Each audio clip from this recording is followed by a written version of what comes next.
दोस्तों, स्वागत है आपका हमारे चैनल आर के वर्मा में। एक दोस्तों बादशाह ने एक बार देखा कि एक औरत एक बच्चे को बड़ा प्यार दुलार कर रही थी, जबकि वह बच्चा देखने में कुछ खास नहीं लग रहा था। बादशाह को यह देखकर हैरानी हुई कि कोई औरत इतने बदसूरत से दिखने वाले बच्चे को इतना प्यार कैसे कर सकती है, क्योंकि वह उसका अपना बच्चा है। बीरबल ने समझाया, हर माँ के लिए अपना बच्चा हमेशा सुंदर होता है। लेकिन बादशाह इस बात से संतुष्ट नहीं हुए। अगले दिन बीरबल ने एक द्वारपाल को बुलाया और बादशाह की उपस्थिति में उसे सबसे सुंदर बालक लाने को कहा। अगले दिन द्वारपाल एक छोटे बालक को लेकर आया जिसके दांत बाहर निकले थे और बाल कांटों की तरह सीधे खड़े थे। उसने हिचकते हुए उस बालक को बादशाह के सामने खड़ा कर दिया। वह हकलाते हुए बोला, सबसे सुंदर बालक जहांपना, कैसे कह सकते हो कि यह सबसे सुंदर है? बादशाह बोला, मेरी पत्नी, इसकी माँ, ऐसा कहती है। सैनिक ने जवाब दिया, शिक्षा माँ के प्यार की कोई बराबरी नहीं कर सकता। इस कहानी से हमें शिक्षा मिलती है कि हर कोई विशेष है, चाहे इस तरीके से या दूसरे, लेकिन हम हर बार यह नहीं समझ पाते हर व्यक्ति की कौन सी विशेषता उसे प्यारा और विशेष बनाती है। दोस्तों, वीडियो को लाइक जरूर करें। दो दरबार के दूसरे लोग बीरबल से जलते तो थे ही, वे ऐसे अवसर की प्रतीक्षा करते रहते थे कि कब बादशाह को बीरबल के खिलाफ भड़काए। ऐसे अवसर उन्हें मिल भी जाते थे। एक बार लोगों के कहने से बादशाह ने कहा, बीरबल, तुम्हारी शिकायत मिली है। जी, लोग कहते हैं बीरबल इतना गुणी नहीं है जितना सरकारी कोष से धन प्राप्त करता है। जी, क्या यह सच है? जी, यानी तुम स्वीकार करते हो? जी, क्या जी जी करते जा रहे हो? क्या तुम मानते हो कि तुम मूर्ख हो? जी हाँ। जब तुम मूर्ख हो तो क्यों सरकारी खजाने पर बोझ बने हो? छुट्टी करो। मर्जी है आपकी, जहांपना। ठीक है, 1 महीने के लिए हम तुम्हें हटाकर देख लेते हैं। जो हुक्म, जहांपना। ठीक है, तो कल से तुम जहां भी चाहो जा सकते हो और सदा के लिए जाना चाहो तो चले जाना। आपका हुक्म सर, आंखों पर। बीरबल वहां से कहीं अज्ञातवास में चले गए। बीरबल का अभाव बादशाह को जल्दी ही खलने लगा। उनके बिना बादशाह का न तो मन ही लगा और न दरबार में वह रौनक रही। दरबार में बहुत से फैसले गलत होने लगे। हास्य की जो गंगा बहती थी वह भी सूख गई। बादशाह उदास रहने लगे। उन्होंने बीरबल को ढूंढना शुरू कर दिया, परंतु उसे ढूंढा न जा सका। बादशाह ने उसे ढूंढने की एक तरकीब निकाली। उन्होंने ऐलान किया कि उनके राज्य के लोग अपने साथ आधी धूप आधी छाव लेकर अपने अपने क्षेत्र के सदर मुकाम पर पहुंचें। पूरे राज्य में केवल एक गांव ही ऐसा पाया गया जहां के लोग अपने सदर मुकाम पर आधी धूप और आधी छाव लेकर पहुंचे। वे लोग अपने अपने सिर पर ऐसी चारपाइयां उठाए हुए थे जो इस तरह बुनी थीं कि उनमें बड़े बड़े छिद्र थे। उनकी परछाई में धूप का भाग भी था। बादशाह को अपनी सूझ से आंशिक सफलता मिली। उन्हें विश्वास हो गया कि इस गांव में कोई बुद्धिमान व्यक्ति रहता है। अपनी बात की पुष्टि के लिए उन्होंने कहलवा भेजा कि उस गाज़व के सभी कुओं की दावत बादशाह के महल में है। सब कुएं महल में आए। गांव वालों ने दावत में अपने कुएं न भेजे तो सजा दी जाएगी। गांव वाले घबरा गए, परंतु उस गांव में तो बीरबल था। गांव वालों ने उनसे इसका उपाय पूछा। बीरबल ने कहा, चिंता मत करो, यह कठिन नहीं है। क्या किया जाए? बादशाह का आदेश है कि कुएं दावत में न भेजे तो सजा दी जाएगी। आप कहते हैं कठिन प्रश्न नहीं है। आसान बात है, घबराए नहीं। तो बताइए ना। बादशाह के पास खबर भेज दो कि दावत में आने के लिए हमारे सब कुएं सहमत हैं, मगर उन्होंने एक शर्त लगाई है। हमारे कुएं तभी उस दावत में आएंगे जब उन्हें बुलाने के लिए बादशाह के महल का कुआं आएगा। वे आदमी के साथ या अकेले नहीं आएंगे। वे भी इज्जतदार कुएं हैं। बादशाह को अब संदेह न रहा कि उस गांव में बीरबल मौजूद है। उन्होंने पत्र भेजकर बीरबल को बुला लिया। बादशाह प्रसन्न हो गए। वे बीरबल के बिना बहुत परेशान हो रहे थे। शाह अकबर को यह पता था कि भ्रष्टाचार ताकत से ही आता। बादशाह अकबर ने यह बात बारखाल से पूछा। बीरबल असहमत। वह बोले, भ्रष्ट व्यक्तियों को भ्रष्ट बनने के लिए ताकत की आवश्यकता नहीं होती। बादशाह ने बीरबल को अपनी बात साबित करने के लिए कहा। बीरबल कुछ बांस की छड़ी और रस्सी लेकर यमुना किनारे पहुंचे। उसने छड़ियां जमीन पर अलग अलग स्थानों पर इस तरह लगा दी जैसे वह कुछ खास माप रहे हैं। वहां पर आसपास भीड़ इकट्ठी हो गई, यह जानने के लिए कि क्या हो रहा है।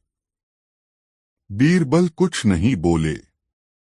लोगों ने अनुमान लगाया कि शायद वह कुछ राजकीय काम कर रहे हैं और इससे आसपास के इलाके या समुदाय के लिए समस्या हो सकती है। बिना कुछ पूछे बीरबल को घूस देने लगे कि वह उन्हें बचा लें। बीरबल भी शांत रहे।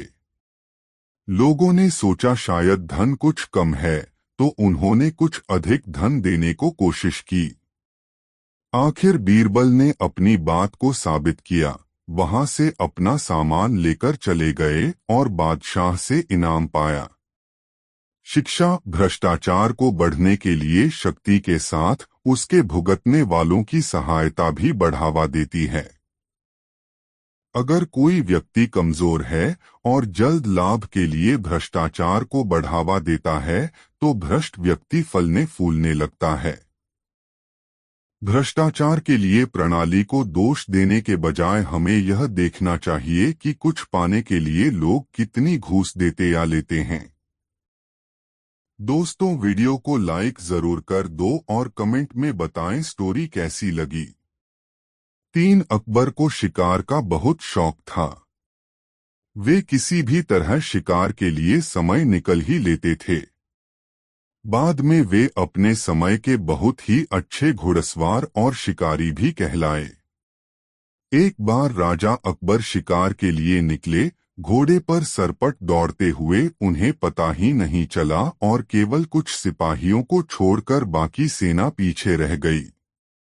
शाम घिर आई थी। सभी भूखे और प्यासे थे और समझ गए थे कि वो रास्ता भटक गए हैं। राजा को समझ नहीं आ रहा था कि वह किस तरफ जाएं। कुछ दूर जाने पर उन्हें एक तिराहा नजर आया।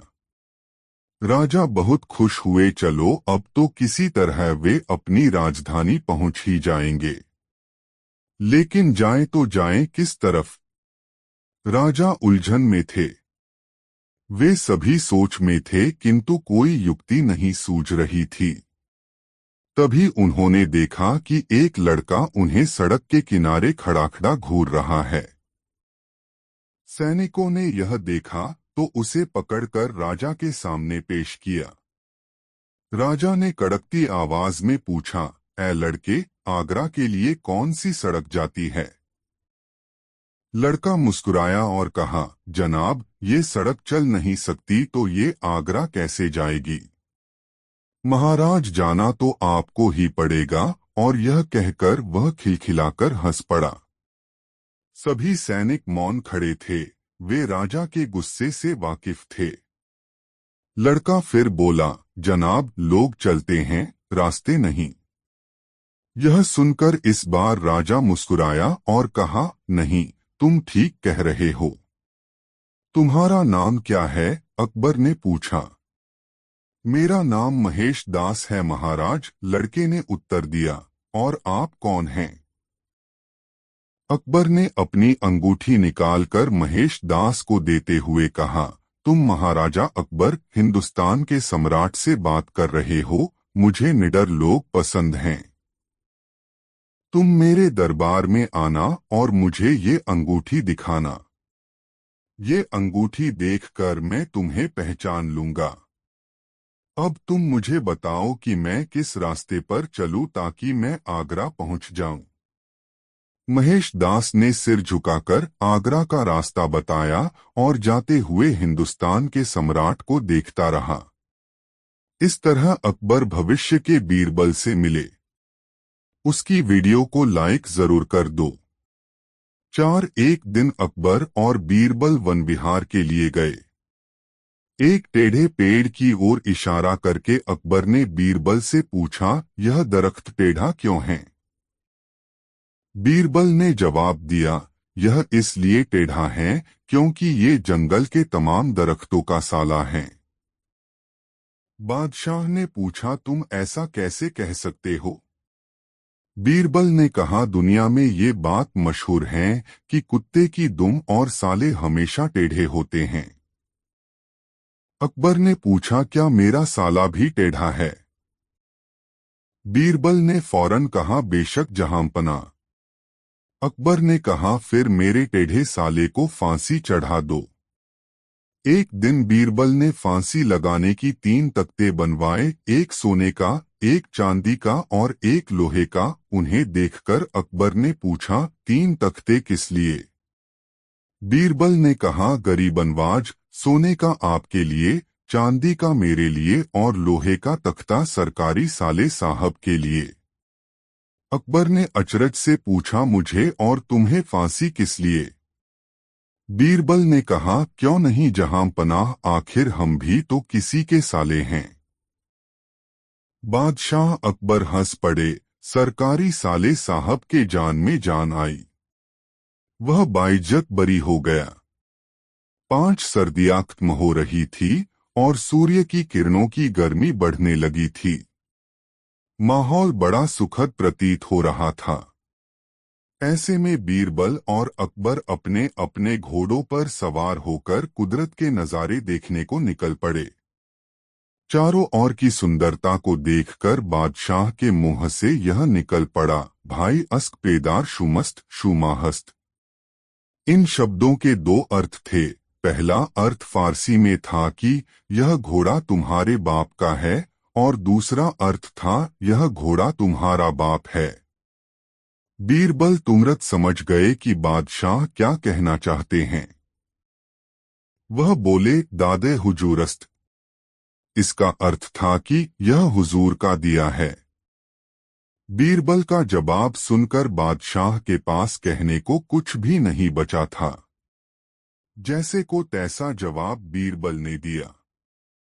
दोस्तों, ऐसी और मज़ेदार कहानी सुनाने के लिए हमारे चैनल RK वर्मा को सब्सक्राइब जरूर कर ले और इस वीडियो को अपने दोस्तों को जरूर शेयर करें। वीडियो देखने के लिए धन्यवाद। 4 अकबर बीरबल और जादुई गधे की कहानी। एक समय की बात है, बादशाह अकबर ने अपने बेगम के जन्मदिन के लिए बहुत ही खूबसूरत और बेशकीमती हार बनवाया था।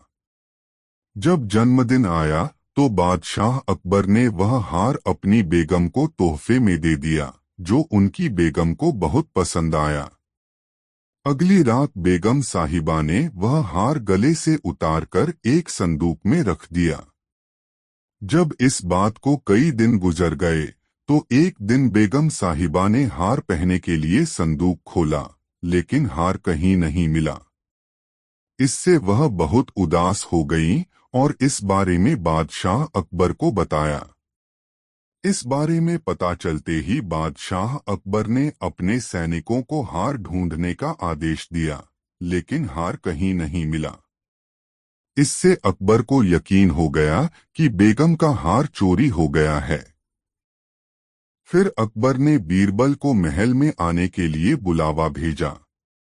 जब बीरबल आया तो अकबर ने सारी बात बताई और हार को खोज निकालने की जिम्मेदारी उसे सौंप दी। बीरबल ने समय व्यर्थ किए बिना ही राजमहल में काम करने वाले सभी लोगों को दरबार में आने के लिए संदेश भिजवाया। थोड़े ही देर में दरबार लग गया। दरबार में अकबर और बेगम सहित सभी काम करने वाले हाजिर थे, लेकिन बीरबल दरबार में नहीं था। सभी बीरबल का इंतजार कर ही रहे थे कि तभी बीरबल एक गधा लेकर राज दरबार में पहुंच जाता है। देर से दरबार में आने के लिए बीरबल बादशाह अकबर से माफी मांगता है। सभी सोचने लगते हैं कि बीरबल गधे को लेकर राज दरबार में क्यों आया है। फिर बीरबल बताता है कि यह गधा उसका दोस्त है और उसके पास जादुई शक्ति है। यह शाही हार चुराने वाले का नाम बता सकता है। इसके बाद बीरबल जादुई गधे को सबसे नजदीक वाले कमरे में ले जाकर बांध देता है और कहता है कि सभी एक एक करके कमरे में जाएं और गधे की पूंछ पकड़कर चिल्लाएं, जहां पनाह मैंने चोरी नहीं की है। साथ ही बीरबल कहता है कि आप सभी की आवाज दरबार तक आनी चाहिए। सभी के पूंछ पकड़कर चिल्लाने के बाद आखिर में गधा बताएगा कि चोरी किसने की है। इसके बाद सभी कमरे के बाहर एक लाइन में खड़े हो गए और एक एक करके सभी ने कमरे में जाना शुरू कर दिया। जो भी कमरे के अंदर जाता तो पूंछ पकड़कर चिल्लाना शुरू कर देता, जहां पनाह मैंने चोरी नहीं की है। जब सभी का नंबर आ जाता है तो अंत में बीरबल कमरे में जाता है और कुछ देर बाद कमरे से बाहर आ जाता है। फिर बीरबल सभी काम करने वालों के पास जाकर उन्हें दोनों हाथ सामने करने को बोलता है और एक एक करके सभी के हाथ सूंघने लगता है। बीरबल की इस हरकत को देखकर सभी हैरान हो जाते हैं। ऐसे ही सूंघते सूंघते एक काम करने वाले का हाथ पकड़कर बीरबल जोर से बोलता है, जहां पनाह इसने चोरी की है। ये सुनकर अकबर बीरबल से कहते हैं, तुम इतने यकीन के साथ कैसे कह सकते हो कि चोरी इस सेवक ने ही की है? क्या तुम्हें जादुई गधे ने इसका नाम बताया है? तब बीरबल बोलता है, जहां पनाह यह गधा जादुई नहीं है। यह बाकी गधों की तरह साधारण ही है। बस मैंने इस गधे की पूंछ पर एक खास तरह का इत्र लगाया है। सभी सेवकों ने गधे की पूंछ को पकड़ा, बस इस चोर को छोड़कर। इसलिए इसके हाथ से इत्र की खुशबू नहीं आ रही है। फिर चोर को पकड़ लिया गया और उससे चोरी के सभी सामान के साथ ही बेगम का हार भी बरामद कर लिया गया। बीरबल की इस अक्लमंदी की सभी ने सराहना की और बेगम ने खुश होकर बादशाह अकबर से उसे उपहार भी दिलवाया। कहानी से सीख। इस कहानी से यह सीख मिलती है कि बुरे काम को कितना भी छुपाने की कोशिश करो, एक दिन सबको पता चल ही जाता है। इसलिए बुरे काम नहीं करने चाहिए। दोस्तों, वीडियो को लाइक जरूर कर दे। 2 अकबर बीरबल की कहानी, लहरें गिनना।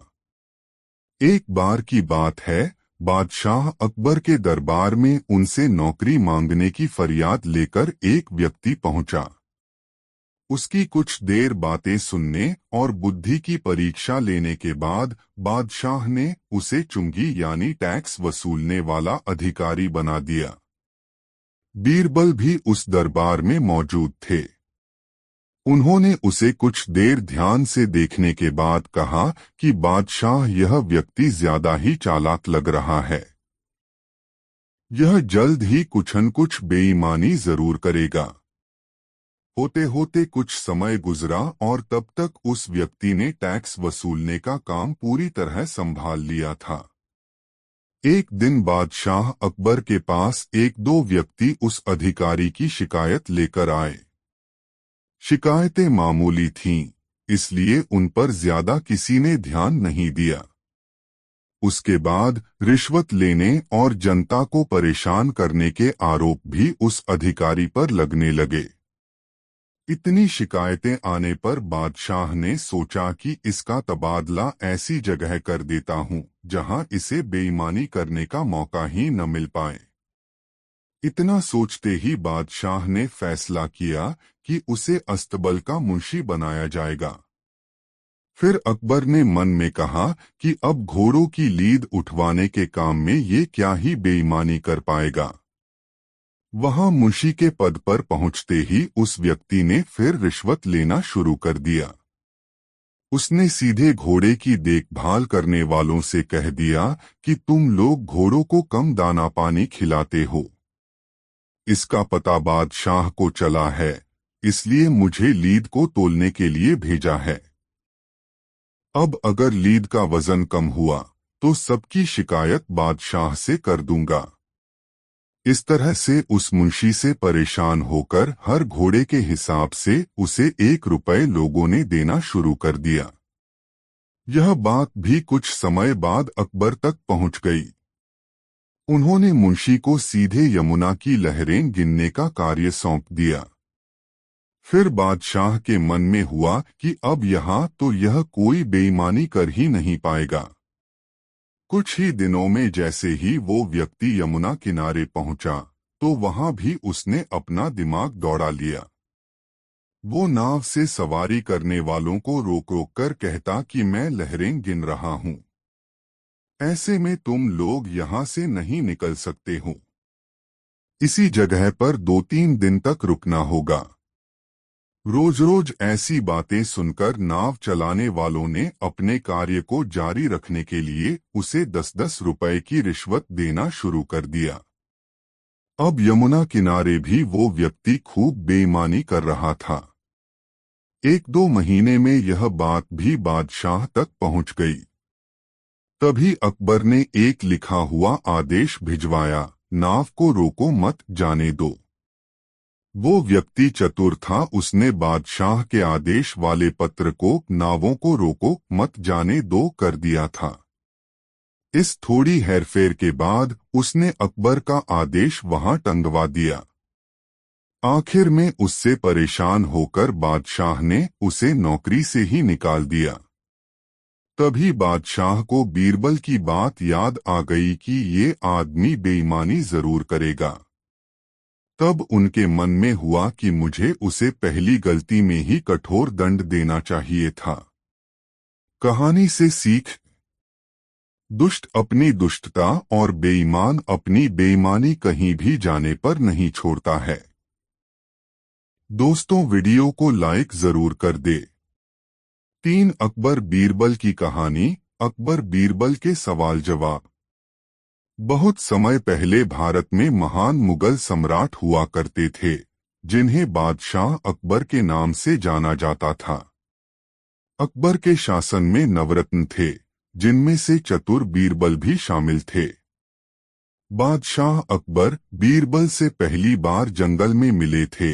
जब वह रास्त भटक गए थे, तब बीरबल ने उन्हें रास्ता दिखाया। उस समय बीरबल को महेशदास नाम से जाना जाता था। अकबर ने महेशदास का नाम बदलकर बीरबल रख दिया था। साथ ही बीरबल को विशेष सलाहकार के तौर पर अपने दरबार में नियुक्त किया था, क्योंकि बीरबल अधिक बुद्धिमान थे। वह अपने ज्ञान और चतुराई से हर सवाल और उलझन का हल निकाल दिया करते थे। बीरबल बेहद कम समय में महाराजा अकबर के चहेते सलाहकार बन गए थे। इस बात से उनके सभा के अन्य मंत्री और महामंत्री बीरबल से जला करते थे। यह जलन उनके साले मानसिंह को भी थी। इसलिए एक दिन मानसिंह ने बीरबल की परीक्षा लेनी चाहिए। उन्होंने बीरबल से 3 सवाल पूछने चाहे। महाराज अकबर ने भी बीरबल की परीक्षा लेने की अनुमति दे दी। आसमान में कितने तारे हैं? मानसिंह का पहला सवाल था कि यह पहला सवाल था। यह सवाल सुनकर बीरबल से जलने वाले अन्य दरबारियों को खुशी होने लगी। महाराजा अकबर भी सोचने लगे कि क्या बीरबल इसका जवाब दे पाएंगे। बीरबल ने मुस्कुराते हुए कहा, इसका जवाब तो बहुत ही आसान है, और दरबार में एक भेड़ को लाकर कहा, जितने इस भेड़ में बाल हैं उतने ही आसमान में तारे हैं। अगर मानसिंह जी को अभी भी संदेह है तो भेड़ के बाल और आसमान के तारे गिनकर तुलना कर सकते हैं। बीरबल की चतुराई देखकर बादशाह अकबर मुस्कुराए और कहा, क्यों मानसिंह जी, आप गिनकर तुलना करना चाहते हैं? धरती का केंद्र कहाँ है? मानसिंह का अगला सवाल सुनकर बीरबल ने तुरंत जवाब दिया, जहां आप खड़े हैं वही धरती का केंद्र है। महाराजा अकबर और अन्य दरबारी बीरबल के जवाब को समझ नहीं पा रहे थे। फिर जहां मानसिंह खड़े थे वहां बीरबल ने एक रेखा खींचकर लोहे की छड़ी गाड़ दी और कहा, यही धरती का केंद्र है। अगर किसी को मेरी बात पर यकीन न हो तो वह खुद धरती को माप सकता है। बीरबल की चतुराई देखकर मानसिंह सोच में पड़ गए थे। फिर मानसिंह ने एक पहेली को सुलझाने के लिए कहा। मानसिंह का तीसरा सवाल, एक परख है सुंदर मूरत, जो देखे वो उसी की सूरत। फिक्र पहेली पाई न, बोझन लागा आई न। बीरबल पहेली को दोहराते हुए उसके बारे में गौर से सोचने लगे। काफी सोचने के बाद बीरबल कहते हैं, यह तो बहुत ही आसान पहेली है मानसिंह जी, इसका उत्तर तो पहेली में ही है। इसका उत्तर आईना है, जिसमें आईने के सामने खड़ा इंसान एक सुंदर मूरत है। आईने में उसे अपनी सूरत दिखाई देती है। बीरबल ने मानसिंह के सभी सवालों का जवाब बड़े चतुराई से दिया। यह देखकर बादशाह अकबर बहुत खुश हुए और मानसिंह से कहा, क्यों मानसिंह जी, आपको आपके सवालों का जवाब मिल गया न? अकबर बीरबल की कहानी से सीख। इस कहानी से यह सीख मिलती है कि किसी भी सवाल का जवाब दिया जा सकता है। बस अपने दिमाग पर भरोसा होना चाहिए और संयम से काम लेना चाहिए। दोस्तों, वीडियो कैसा लगा कमेंट में जरूर बताएं और वीडियो को एक लाइक कर दे। 3 एक बार बादशाह अकबर और बीरबल नाव में सवार होकर नदी की सैर को निकले। वे आपस में मनोविनोद पूर्वक वार्ता भी कर रहे थे। इसी बीच बादशाह को बीरबल से ठिठोली करने की सूझी। उन्होंने अपने गले में पहनी फूलों की माला उतारकर नदी में फेंक दी और बीरबल से कहा, माला दो। बीरबल ने भी समझ लिया कि बादशाह ने मजाक करने के लिए यह बात कही है। वह उनकी द्व्यर्थी बात समझकर बोले, बहन दो। बादशाह ये सुनकर नाखुश होकर बोले, तुम मेरी बहन मांगते हो? बीरबल ने विनम्र स्वर में कहा, जहांपना, आपने मां लाने की बात कही, मगर मैं तो नहीं चिढ़ा। मैंने मां नहीं, माला देने की बात कही थी। बादशाह अकबर ने बीरबल को शब्दजाल में फंसाना चाहा, लेकिन बीरबल के सामने उनकी बात कहाँ चलने वाली थी। बीरबल ने कहा, मैंने भी कब बहन की बात कही, मैंने तो कहा बहन दो, अर्थात माला को बह जाने दो। इसमें रुष्ट होने वाली बात कौन सी है? बादशाह बीरबल की नोकझोंक पर मुस्कुराकर रह गए।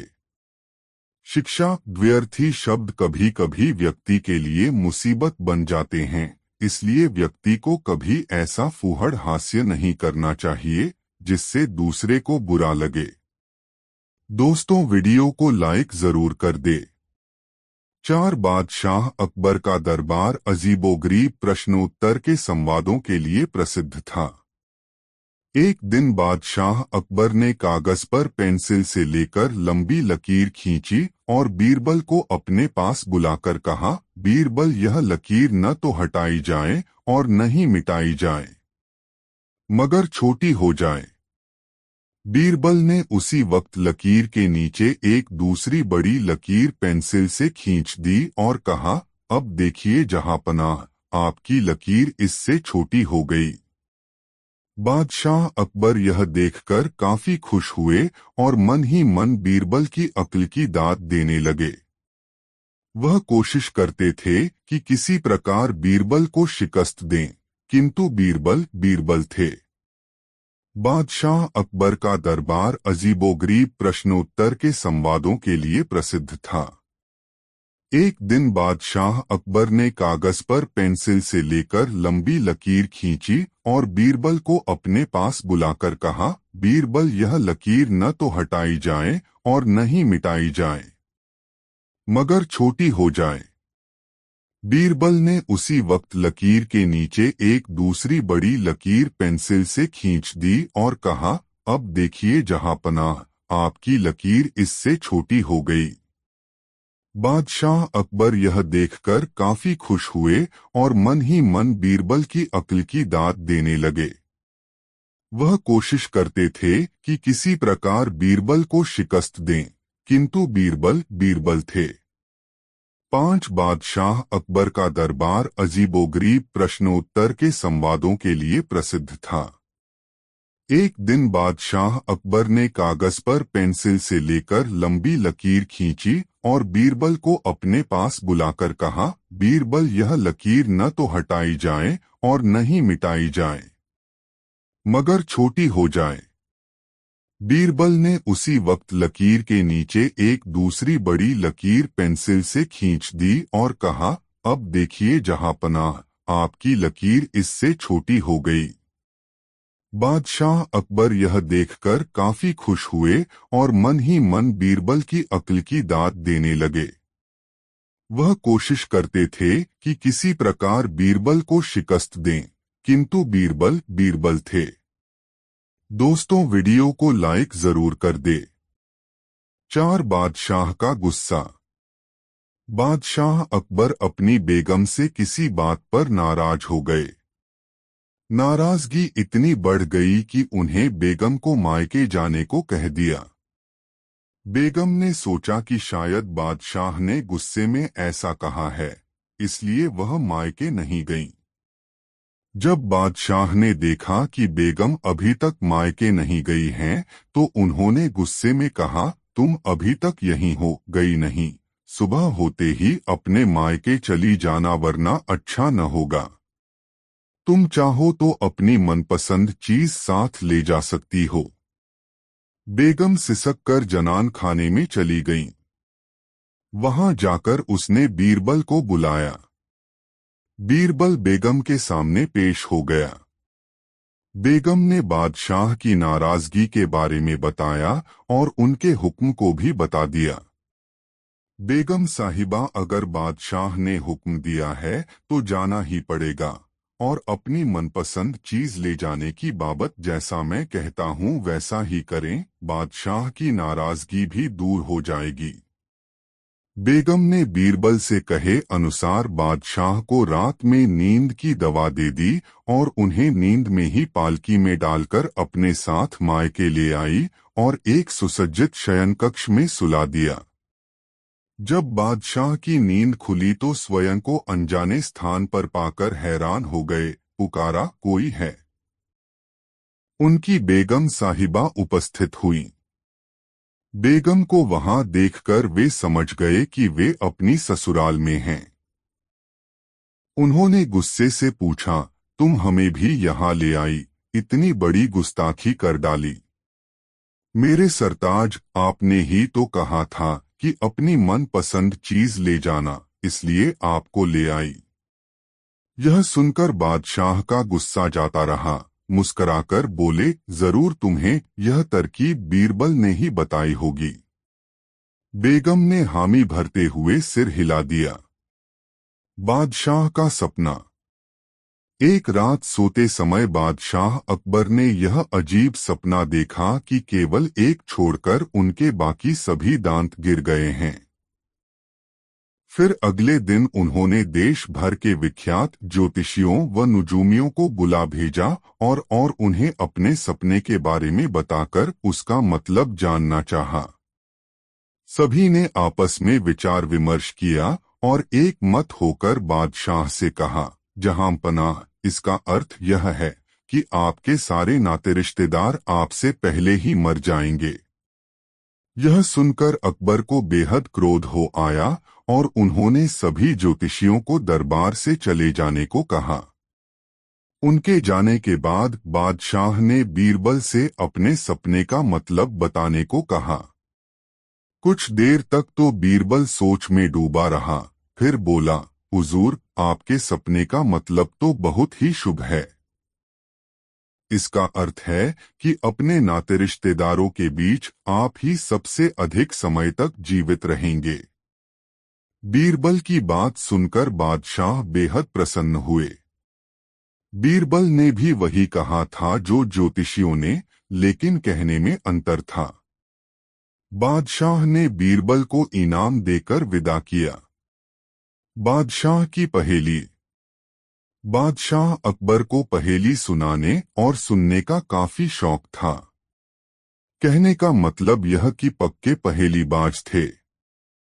वे दूसरों से पहेली सुनते और समय समय पर अपनी पहेली भी लोगों को सुनाया करते थे। एक दिन अकबर ने बीरबल को एक नई पहेली सुनाई, ऊपर ढक्कन नीचे ढक्कन मध्य मध्य खरबूजा। मौ छुरी से काटे आफिंग, अर्थ तासु ना हिंदूजा। बीरबल ने ऐसी पहेली कभी नहीं सुनी थी, इसलिए वह चकरा गया।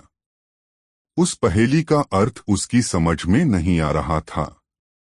अत प्रार्थना करते हुए बादशाह से बोला, जहांपना, अगर मुझे कुछ दिनों की मोहलत दी जाए तो मैं इसका अर्थ अच्छी तरह समझकर आपको बता सकूंगा। बादशाह ने उसका प्रस्ताव मंजूर कर लिया। बीरबल अर्थ समझने के लिए वहां से चल पड़ा। वह एक गांव में पहुंचा। एक तो गर्मी के दिन, दूसरे रास्ते की थकन से परेशान व विवश होकर वह एक घर में घुस गया। घर के भीतर एक लड़की भोजन बना रही थी। बेटी, क्या कर रही हो? उसने पूछा। लड़की ने उत्तर दिया, आप देख नहीं रहे हैं, मैं बेटी को पकाती और माँ को जलाती हूँ। अच्छा, दो का हाल तो तुमने बता दिया, तीसरा तेरा बापू क्या कर रहा है और कहाँ है? बीरबल ने पूछा। वह मिट्टी में मिट्टी मिला रहे हैं, लड़की ने जवाब दिया। इस जवाब को सुनकर बीरबल ने फिर पूछा, तेरी माँ क्या कर रही है? एक को दो कर रही है, लड़की ने कहा। बीरबल को लड़की से ऐसी आशा नहीं थी, परंतु वह ऐसी पंडित निकली कि उसके उत्तर से वह एकदम आश्चर्यचकित रह गया। इसी बीच उसके माता पिता भी आ पहुंचे। बीरबल ने उनसे सारा समाचार कह सुनाया। लड़की का पिता बोला, मेरी लड़की ने आपको ठीक उत्तर दिया है। अरहर की दाल अरहर की सूखी लकड़ी से पक रही है। मैं अपनी बिरादरी का एक मुर्दा जलाने गया था और मेरी पत्नी पड़ोस में मसूर की दाल दल रही थी। बीरबल लड़की की पहेली भरी बातों से बड़ा खुश हुआ। उसने सोचा, शायद यहाँ बादशाह की पहेली का भेद खुल जाए, इसलिए लड़की के पिता से उपरोक्त पहेली का अर्थ पूछा। यह तो बड़ी ही सरल पहेली है। इसका अर्थ मैं आपको बतलाता हूँ। धरती और आकाश दो ढक्कन हैं। उनके अंदर निवास करने वाला मनुष्य खरबूजा है। वह उसी प्रकार मृत्यु आने पर मर जाता है, जैसे गर्मी से मोम पिघल जाती है। उस किसान ने कहा। बीरबल उसकी ऐसी बुद्धिमानी देखकर बड़ा प्रसन्न हुआ और उसे पुरस्कार देकर दिल्ली के लिए प्रस्थान किया। वहां पहुंचकर बीरबल ने सभी के सामने बादशाह की पहेली का अर्थ बताया। बादशाह ने प्रसन्न होकर बीरबल को ढेर सारे इनाम दिए। एक दिन सभा में बैठे बादशाह अकबर ने बीरबल की पगड़ी बांधने की कला की प्रशंसा की। उसी सभा में मुल्ला दोप्याजा बादशाह का एक मुहल्गा सरदार था। वह बीरबल की प्रशंसा बादशाह से न सुन सका। मन ही मन अपने अप्रमाण से चिढ़कर मुल्ला ने कहा, इसमें कौन सी बड़ी बुद्धिमानी है जिसकी इतनी बड़ाई हो रही है। इससे कहीं अच्छी पगड़ी तो मैं बांध सकता हूँ। बादशाह ने प्रसन्न होकर दूसरे दिन मुल्ला को अपनी कला प्रदर्शित करने को कहा। उस दिन के आवश्यक कार्यों को निपटाकर बादशाह महल में चले गए। सुल्ला मन ही मन आनंदित हो रहे थे।